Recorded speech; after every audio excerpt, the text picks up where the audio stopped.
Good morning. Hello students. तो आज मैं आपके साथ डिस्कस करने वाला हूँ एक्सरसाइज 7.1 का क्वेश्चन नंबर 7। देखिए, अभी हम जो भी क्वेश्चन डाल रहे हैं इसमें सारे के सारे अभी एनसीईआरटी का ही डाल रहे हैं। जैसे ही एनसीईआरटी का ये तीनों एक्सरसाइज या सारे के सारे एक्सरसाइज वन बाय वन जब सारे क्वेश्चन कंप्लीट हो जाएगा तो उसके बाद आर डी शर्मा वगैरह सैम्पल पेपर जो है या एग्जाम्पलर है या प्रीवियस ईयर क्वेश्चन पेपर है, ये वन बाय वन हम डेली बेसिस पे अपलोड करते रहेंगे, है ना। अगर अब तक आपने इस चैनल को सब्सक्राइब नहीं किया है तो आप कर लीजिए, क्योंकि ये चैनल सिर्फ और सिर्फ क्लास 10 का है। सिर्फ और सिर्फ क्लास 10 का ही इसमें वीडियो अपलोड होता है, वो भी अभी जो हम अपलोड कर रहे हैं सिर्फ और सिर्फ मैथ्स का। ठीक है, वन बाय वन सारे के सारे चैप्टर, सारे के सारे रेफरेंस बुक हम इसमें one by one daily basis पे अपलोड करते रहेंगे। ठीक है, चलिए तो अभी मैं आपके साथ डिस्कस करता हूँ क्वेश्चन नंबर 7 कि find the point on the x axis which is equi distance. Equi distance मतलब क्या? इक्वल डिस्टेंस, है ना, फ्रॉम 2,5 एंड -2,9। तो यहाँ पे देखिए, ध्यान देने की चीज़ें क्या है, यहाँ पे कॉन्सेप्ट में देखिएगा तो लिख सकते हैं we have to find a point. हमें एक पॉइंट यहाँ पे डिस्कस करना है ऑन एक्स एक्सिस। यही बोला ना इसमें कि एक्स एक्सिस में आप किसी एक पॉइंट को फाइंड आउट करो। तो इसका मतलब यहाँ पे वाई कोऑर्डिनेट, अगर हम वाई कोऑर्डिनेट देखें तो कितना हो जाएगा? Will be 0। ये हमेशा ध्यान रखिएगा, जब भी एक्स एक्सिस का किसी पॉइंट की वैल्यू को फाइंड आउट करने आपको कहा जाए तो वाई कोऑर्डिनेट की वैल्यू 0 हो जाएगा। और सर जब ये वाई एक्सिस हो तो एक्स की वैल्यू 0 हो जाएगा। सिंपल। तो इसका मतलब कि जो पॉइंट हो गया किसका? एक्स एक्सिस का। एक्स एक्सिस पे जो पॉइंट होगा और उसका जो कोऑर्डिनेट होगा वो क्या होगा? X comma 0। क्या? X comma 0। ये बात है। अब इसको यहाँ पे थोड़ा सा डिटेल में देखेंगे तो यहाँ पे ये कहता है, मान लीजिए कि ये एक पॉइंट है और इसका कोऑर्डिनेट है एक्स कॉमा 0, और एक पॉइंट ये है और दूसरा पॉइंट ये है। नाम हम इसका रख लेते हैं ए पी और इसका नाम रखते हैं क्यू। तो पॉइंट क्यू का पॉइंट पी का जो कोऑर्डिनेट गिवन है दैट इज इक्वल टू 2,-5, और पॉइंट क्यू का जो कोऑर्डिनेट है -2,9।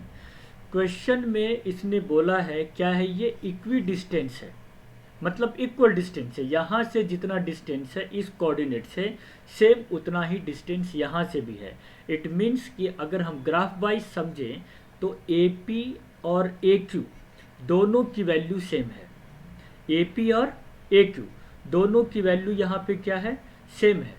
अब जब यहाँ पे सेम है तो AP में AP निकालने के लिए हम डिस्टेंस फार्मूला लगा सकते हैं और AQ निकालने के लिए भी हम डिस्टेंस फार्मूला लगा सकते हैं। तो हम लिख सकते हैं so AP is equal to AQ। अब यहाँ पे इसको हम x1 y1 मान लें और इसे x2 y2 मान लें।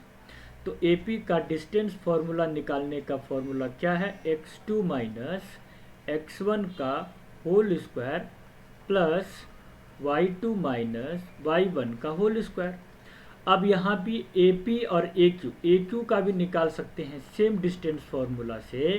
तो x2 माइनस x1 का whole square plus y2 minus y1 का होल स्क्वायर। अब हम यहाँ पे क्या करेंगे वन बाय वन कि पहले AP कैलकुलेट करेंगे और फिर उसके बाद हम AQ कैलकुलेट करेंगे।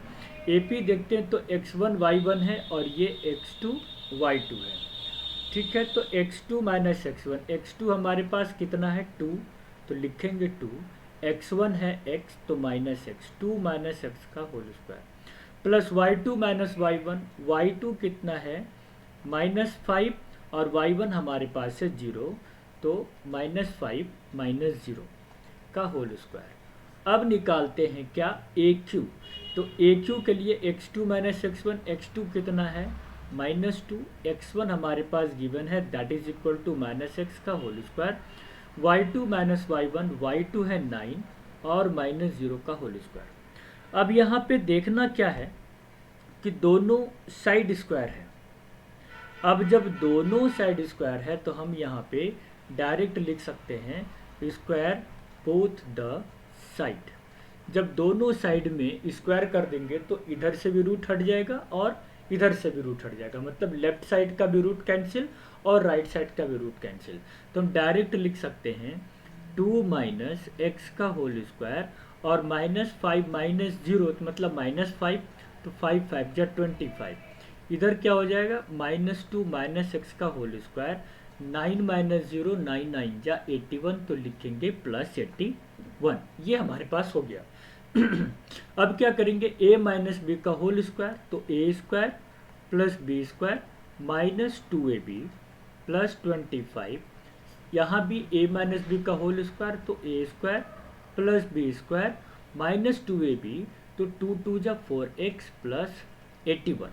अब देखिए 4 इधर भी है 4 इधर भी है कैंसिल, एक्स स्क्वायर इधर भी है एक्स स्क्वायर इधर भी है कैंसिल। अब 4x को हम इस साइड लेके जाएं और 81 को इस साइड लेके आएँ तो क्या हो जाएगा 4x प्लस 4x और ये हो जाएगा 25 माइनस 81। 81 का साइड चेंज हुआ है तो 81 का साइन भी चेंज हो जाएगा। -4x का भी हमने साइड चेंज किया तो माइनस से प्लस हो जाएगा। 4x प्लस 4x 8x हो जाएगा और इसकी वैल्यू आ जाएगी -56। कितना आएगा 5 माइनस 11 माइनस 5 6 हो गया, 7 minus 2 5। So x is equal to -56 divided by 8, 8 7 जा 56। So x is equal to -7। x की वैल्यू हमारे पास आ गया तो लिख सकते हैं सो पॉइंट इज क्या -7,0 है ना सर। 0 क्यों? क्योंकि x, 0 है, x की वैल्यू -7 हमारे पास आ चुका है, ये तो ऑलरेडी 0 गिवन है, इसीलिए -7,0। ठीक है। अभी जो हमने आपके साथ डिस्कस किया इस वीडियो में क्वेश्चन नंबर 7, इसी वीडियो में अभी हम डिस्कस करते हैं आपके साथ क्वेश्चन नंबर 8। ठीक है, 1 मिनट। तो अब मैं डिस्कस कर रहा हूँ आपके साथ क्वेश्चन नंबर 8, क्योंकि अभी मैंने आपके साथ जस्ट क्वेश्चन नंबर 7 भी डिस्कस कर लिया। अब मैं डिस्कस करता हूँ क्वेश्चन नंबर 8। क्वेश्चन नंबर 8 क्या कहता है, ज़रा इसको एक बार देखिए। ये कहता है find the values of y। कहाँ है सर y? ये है पॉइंट y की वैल्यू बताइए किस कंडीशन में for which the distance between the point, मतलब ये कि एक पॉइंट P है और एक पॉइंट Q है। ठीक है, ये एक लाइन है point P and point Q। Point P का जो कोऑर्डिनेट गिवन है क्वेश्चन में वो है 2, -3 और पॉइंट Q का जो कोऑर्डिनेट है वो 10, y। पहले हमसे पूछता था कि इसका कोऑर्डिनेट मुझे मालूम होता था, इसका भी मुझे कोऑर्डिनेट मालूम होता था। अब इस और उसके बाद हमें डिस्टेंस निकालना होता था। अब इसने क्या किया है, ये जो 10 यूनिट्स है ये डिस्टेंस है, आपको डिस्टेंस दे दिया, यहाँ पे कोऑर्डिनेट ही गायब कर दिया कि आप मुझे बताइए कि इस y की वैल्यू क्या होगा। फॉर्मूला सेम लगना है, केस सेम है, बस अब ये क्या किया कि डिस्टेंस आपसे पहले पूछता था, अब आपसे डिस्टेंस आपको बता दिया, अब ये कोऑर्डिनेट ही बता रहा है। तो सेम इट मीन्स कि PQ का जो डिस्टेंस आएगा that is equal to 10 as it is. PQ का डिस्टेंस निकालने के लिए हम लोग ये वाला फॉर्मूला अप्लाई करते थे, distance formula x2 minus x1 plus y2 minus y1 का whole square that is equal to 10। 10 units जो है ये PQ का डिस्टेंस है, जो मुझे अब कैलकुलेट नहीं करना है, लेकिन फार्मूला हमें अभी भी यही लगाना है। बहुत ही इजी क्वेश्चन है, इसके पीछे ज़्यादा ऐसा कुछ है नहीं। तो हम इसको x1 y1 मान लेते हैं और इसे x2 y2 मान लेते हैं। x2 हमारे पास क्या है 10, तो 10 लिखेंगे, x1 है 2 तो 10 माइनस 2 का whole square plus y2 minus y1, y2 हमारे पास y और y1 हमारे पास क्या है -3, तो माइनस माइनस प्लस 3 का whole square that is equal to 10। ये हमारे पास आ गया। अब क्या करना है इसको 10 माइनस 2 8, 8 8 जा 64 प्लस y प्लस 3 का whole square that is equal to 10।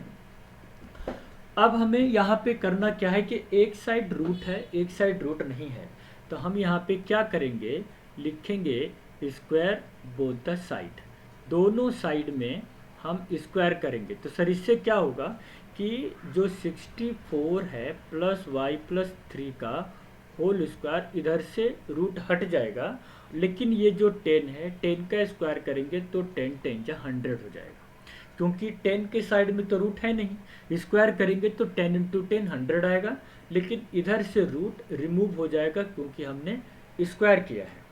Got it. 64 plus y plus 3 a plus b का whole square, a square plus b square 3 3 जा 9 प्लस 2ab 2 3 जा 6y is equal to 100। Now y square plus 6y, 64 plus 9 क्या हो जाएगा 73 is equal to 100। Now y square plus 6y plus 73 minus 100 is equal to 0। Clear है। Next page पे चलते हैं, तो लिखेंगे वाई स्क्वायर प्लस 6y। अब देखिए 73 माइनस 100 इट मीन्स माइनस 27 है ना, माइनस 27 इज इक्वल टू 0। अब हमारे पास क्या आ गया, क्वाड्रेटिक इक्वेशन के फॉर्म में आ गया, जिसको हम बोलते हैं मिडिल टर्म स्प्लिट भी यहाँ पे कर सकते हैं। तो इसे लिख सकते हैं y square plus 9y minus 3y minus 27 is equal to 0। 9y minus 3y 6y तो हो गया, 9 3 जा 27 माइनस 27 का ये माइनस 27 स्क्वायर भी हमारे पास आ गया, मतलब दोनों कंडीशन हमारे पास आ चुका है। अब फर्स्ट टू टर्म और लास्ट टू टर्म, तो y bracket sorry y common लेंगे तो y into y plus 9 minus 3 common लेंगे तो y plus 9 is equal to 0।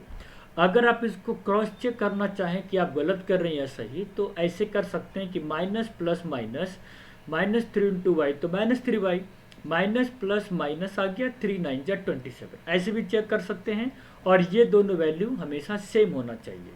सो लिख सकते हैं y plus 9 and y minus 3 is equal to 0, ये आ गया। अब लिखेंगे when y plus 9 is equal to 0 तो y is equal to minus 9, एक आंसर ये आ गया। y minus 3 is equal to 0 तो y इक्वल टू क्या हो जाएगा 3। तो दूसरा आंसर हमारे पास ये आ चुका है। तो हम यहाँ पे लास्ट में क्या लिख सकते हैं, therefore y is equal to 3 और माइनस 9। अभी हमने आपके साथ क्या डिस्कस किया, एक्सरसाइज 7.1 का क्वेश्चन 7 और क्वेश्चन 8, ये दोनों हमने आपके साथ डिस्कस किया। इसमें दो क्वेश्चन और बचा है, जो है क्वेश्चन 9 और 10। ये हम कल के वीडियो में आपके साथ हम प्रॉपर डिस्कस करेंगे, ठीक है। मैं आपको दोबारा बता दूं, ये जो आप वीडियो देख रहे हैं हमारे चैनल पे मुकेश पांडे एकेडमी के नाम से, ये सिर्फ और सिर्फ क्लास 10 के लिए है और ओनली फॉर मैथ्स। अगर आप चाहते हैं कि मैथ्स में आपका मार्क्स बहुत ज़बरदस्त तरीके से इम्प्रूवमेंट हो, तो आप इस चैनल को सब्सक्राइब कर सकते हैं। इस चैनल पे डेली बेसिस पे वीडियो अपलोड होता है, ठीक है। थैंक यू सो मच, जय हिंद। फिर मिलते हैं आपके साथ हम नेक्स्ट वीडियो में। Bye bye.